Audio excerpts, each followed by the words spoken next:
Okay, so before we get started, we're going to look at just a few statistics. The first statistics is looking at deeper cognitive thinking and analysis of subject importance. The students were asked to write. The analysis demonstrated a significant increase in the frequency of analytic assessments after their art units as compared to their non-art units. So when they were doing non-art units, they couldn't really give an example of why it was important. They kind of just stated what the teacher said. They just stated the facts that they learned. 37% of the students offered some type of analytic interpretation, but they were mainly just repeating the content. And after the art units, 61% of the students offered their analysis of why what they studied was important. They were able to dive deeper into it. They had a deeper thinking and deeper analysis of what they had just learned. The second study was looking at SAT scores of high schoolers. Students who took 4 years of art coursework outperformed their peers who had 1/2 year or less of art coursework. They outperformed them by 58% on the verbal portion and 38% on the math portion. So not only did it help their communication skills, their verbal skills, but also in a core subject like math. Okay, next we're going to look at reading achievement in classrooms K through 3 who used a reading in motion program, which is an early literacy program combined with art integration. And when they were in a reading in motion classroom, they were 3 times as likely to be reading at grade level at the end of 3rd grade. So the difference was 60% reading at grade level or above versus 19% in the control group. And there was even a bigger difference specifically in kindergarten, where 75% of kindergartners achieved grade level requirements compared to 17% in kindergartners, are where they're just getting their start in reading. So to have the biggest jump there is really important to give them a good head start. Okay, next we're going to look at when drama is incorporated into the classroom, how it can help reading comprehension. Our textbook said that when drama was used to immerse students in stories, the lowest scoring children showed comprehension strategies of proficient readers. By the end of the year, 90% scored in proficient grade level range. So just doing simple things like having them act out the stories, just getting their bodies moving with the stories, can really help their reading comprehension. Okay, and the last statistic is going to look at exceptional children and how it helped them develop different skills. Our textbook said that behavioral and oral expression improved among students with learning disabilities when they were involved in drama. They acquired social skills such as courtesy, self-control, focus on classroom work, and the ability to follow directions. And they said that these benefits were sustained long after the project ended, so they weren't just while the project was taking place. Okay, so we're going to look at some benefits of art integration in the classroom. The first one that we're going to look at is intellectual and emotional engagement. According to DeMoss, students' intellectual and emotional engagements were notable for its enthusiasm. Even shy and limited English proficient students participated in front of their class. So students who wouldn't normally be engaged or speak out in front of the class did during art integration. The second one that we're going to look at is working well in groups. Sometimes groups can get out of hand in the classroom, but when there was art integration, they worked equally well in whole groups or small groups. It didn't matter if it was led by another teacher or the classroom teacher or even just independently within their table groups. Students who had art integration in their classroom also showed improved writing. Post-art writing samples offered a more developed analysis of the importance of the subject, so they were able to critically think about the subject instead of just skimming the facts or simply repeating what the teacher said. Okay, and then we're going to look at deeper understanding of the information during art integration. These learning experiences translated into students' assessment of their learning as deeper understanding as opposed to simply remembering information for test. So art integration goes above and beyond. You have to be creative. You're not just teaching right to the test. You're incorporating other parts of their life, other part of arts, into their core subjects. Okay, and the next one is more actively engaged students. So your students are going to pay more attention, they're going to be more actively engaged in what you're teaching. Our textbook said that the arts they participated in transformed their experience of academic content mastery from one that students used to dislike and thought was difficult. And when you add arts, they thought it was a constructive challenge. And this potentially indicates that art integration as a mechanism for retention of students' engagement in the learning process. So they were more engaged and they could remember more when arts were integrated. There was also another study that showed that art integration highlighted academic, social, and motivational benefits. There was increased academic achievement, and going along with the engaged students, they were more engaged and they had improved self-concept. Through art integration, they saw that the learning the students were doing was more meaningful. Integrated curricular practices can provide students with meaningful learning experiences, which enable the students to construct their own information perspectives and learn concepts from several different viewpoints. So when you add art integration, they're having to pull from different subject areas, from different critical thinking, creativeness. They're not just stating the facts, so they're getting a more meaningful learning experience. Okay, and another benefit of art integration is that it can positively impact core subjects, so math, reading, writing, science, those types of things. One study said that young people who were interested in art studied and performing music, dance, and drama. They also demonstrated increased motivation to learn in other subject areas, which helped with improved cognition. So those who were more into art were also more into motivated learning in their core subjects. There was also a study done in our textbook, and it showed the study examined the impact of drama-based lessons.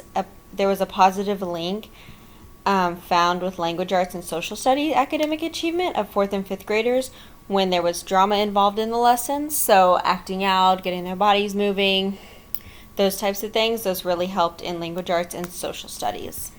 Okay, and last but not least, the other benefit of art integration is improved attention from your students and attitude. There was a study that indicated students in a physical movement study could increase their learning attention and attitude. As a result, movement can be used to support enhanced student learning and achievement in the classroom. So getting them up, getting them moving, using things like dance and song can improve their attention and attitude. Okay, so there are many skills that are fostered from art integration in the classroom. The first quote that I have kind of looks at communication, critical thinking, and being creative. It says, it has been expressed that the arts are essential to promoting the necessary 21st century skills of critical thinking, creativity, and communication. Those are skills that employers are looking for. Those are skills that are also going to help student achievement in the classroom. Okay, and the next example is from our textbook. It's about dance and critical thinking.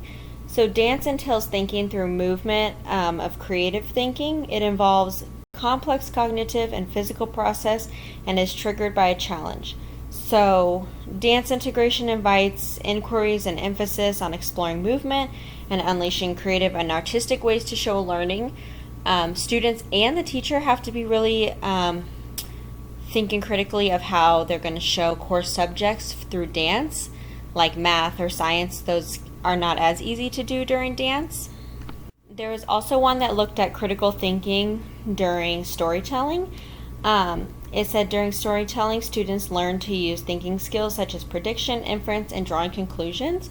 Those skills are sometimes harder to develop, so when art was integrated, students were more easily to use those skills. And I think everyone knows that art and creativity go hand in hand. Our textbook says that nothing delivers like art when it comes to liberating the flow of creative ideas and the all-important constructing meaning. Dance holds its own in this respect. Dance changes how we think and feel. So dance is one of the most creative forms of art, I think, because you don't necessarily have to be saying anything or drawing something. You're simply just like showing it. Okay, and the next skill that is fostered is going to be responsibility. Um, the quote says that students took more responsibility for their learning in their arts units than their non arts units, rather than depending on teacher capacity to entertain and keep them from being bored. Students found that arts brought enjoyment to their learning, and it didn't matter what their teacher's style was. So, art can make it more enjoyable for everyone. It's creative, it involves deeper thinking. It's not just memorizing, drilling, and killing. The next one is going to be memory skills. It said music training can bolster young people's memorization skills, providing them the ability to manipulate information in both working and long-term memory. So it's going to help them retain facts longer, retain the information that you've taught. Okay, and the next skill is going to be problem solving, which is a huge skill that teachers and employers are pushing right now. And this observation, researchers concluded that problem solving is intrinsic to dance making and can be taught along with creative thinking. So when you're problem solving, you need to be thinking outside of the box, and using art can definitely help you think outside of the box. Okay, and the last skill we're going to look at is social and emotional development. There was a research done by the CDC, and it showed that physical movement can affect the brain's physiology by it increases cerebral growth, blood flow, oxygenation, growth of the nerve cells in the hippocampus, which is the center of learning and memory. And this can all help improve attention, improved information processing, storage, and retrieval. So it's going to help a ton of their learning centers, a ton of their memory retention and storage. Okay, and I'm just going to go over these real quick. This was a survey done by Rupert of the American Public. 93% agree that arts are vital to providing a well-rounded education for children. So they're not only just getting their core subjects, they're also getting like an artistic side of it. So they're more well-rounded. They can think outside of the box, those types of things. 86% they agree that art education encourages and insists in the improvement of child's attitude towards school, so it can make school more enjoyable. It can change their attitude from thinking they're just going to learn facts to they're going to have fun. 83% believe that art education helped teach students to communicate effectively with adults and their peers. When you're using art, you're having to talk to your friends more, you're having to talk to your teacher more, you're having to elaborate more, so that can really help their communication skills.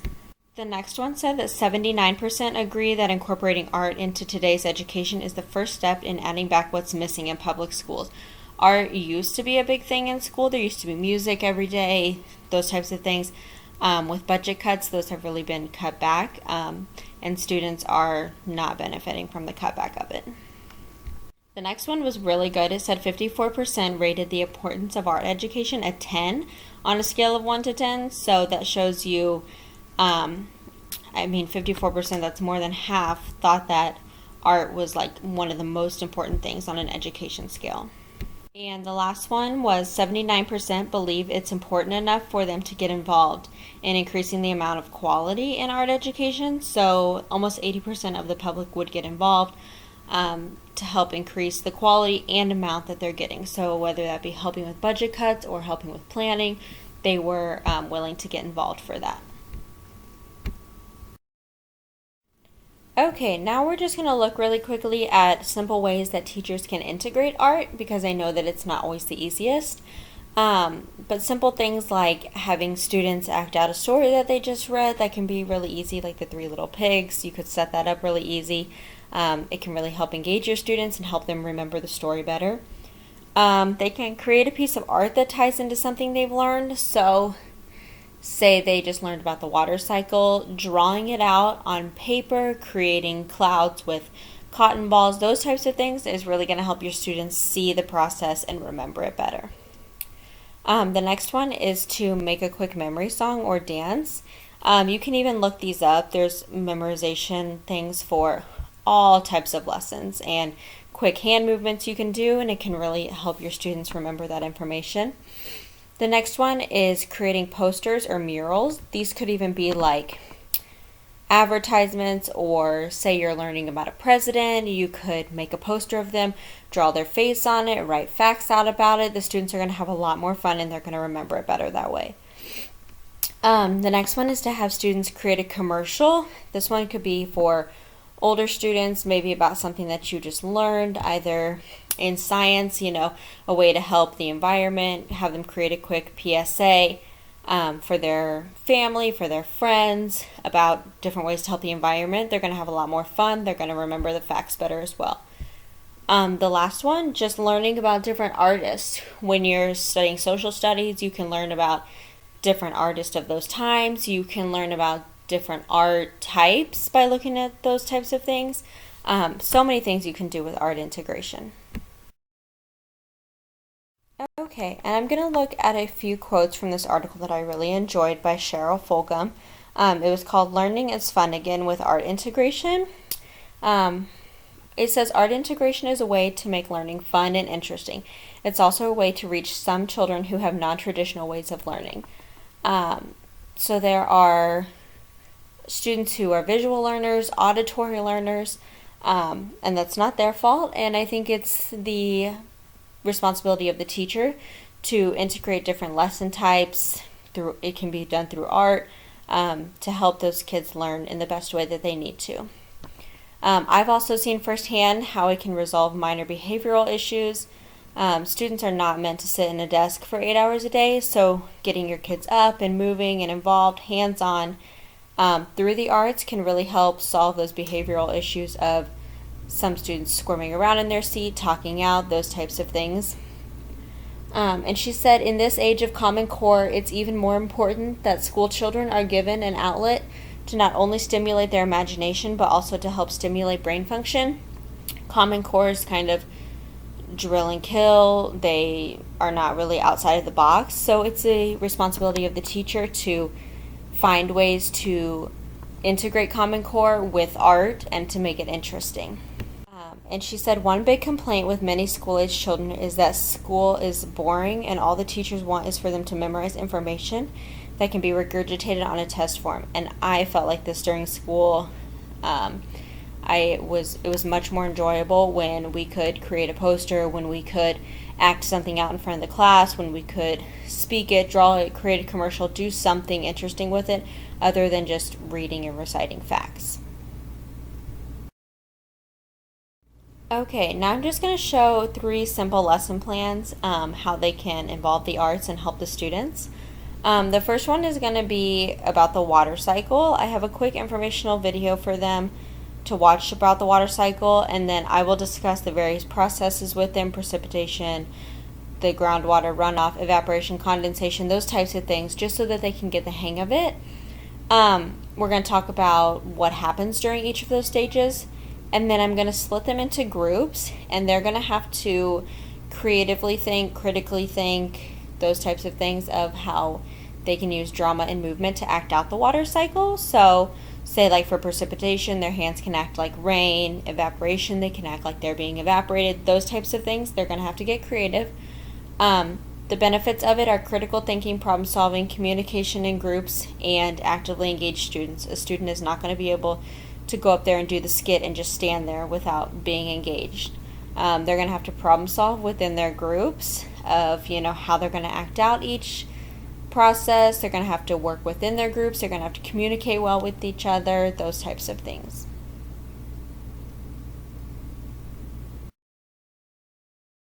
Okay, the second lesson plan is going to be talking about different phases of matter. They kind of learned about these with the water cycle, but they're going to be learning more about what the particles do during each phase. So like during gas, they spread out.